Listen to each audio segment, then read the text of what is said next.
বলছি স্যার।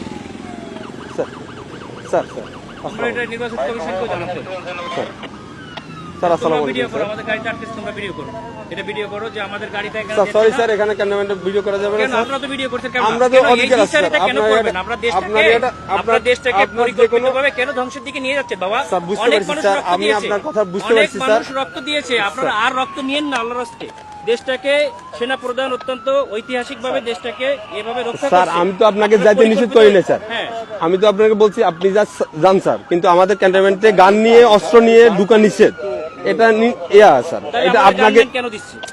ক্যান্টনমেন্টের জন্য না স্যার, ক্যান্টনমেন্টের জন্য আমরাই নিরাপত্তা দিচ্ছি পার আপনাকে হয়ে যাবো বলছি, আমরা তো পার হয়ে যাবো, স্যার। এটা ঠিক আছে, ভিতরে আপনি আমরা তো safe। পার হয়ে যাবো। আমার কথা ক্যান্টনমেন্টের ভিতরে কোনো প্রবলেম হয়ে থাকে তাহলে আপনার এই ড্রাইভারটা ক্যান্টনমেন্ট নেবে। আমার এরপরে কে দেখবে? এরপর স্যার আপনি ওই ক্যান্টনমেন্ট পার হওয়ার পরে স্যার আপনার গানম্যান থাকবে স্যার। যে আমার এখান থেকে আমরা থাকবে না, তখন আপনার দল দিয়ে পিটাইবেন আর আপনারা অন্য দল দিয়ে পিটাই আপনাদের দেখবেন, স্যার আপনি মজা দেখবেন। ক্যান্টনমেন্টের ভিতরে তারেক জিয়ার সঙ্গে তো আপনারা হাজার হাজার স্যার। রক্ত নিয়ে যাচ্ছেন, কেন নিয়ে যাচ্ছে? স্যার এটা এখন আমি আপনাকে জবাবটা আমি দিতে পারতেছি না।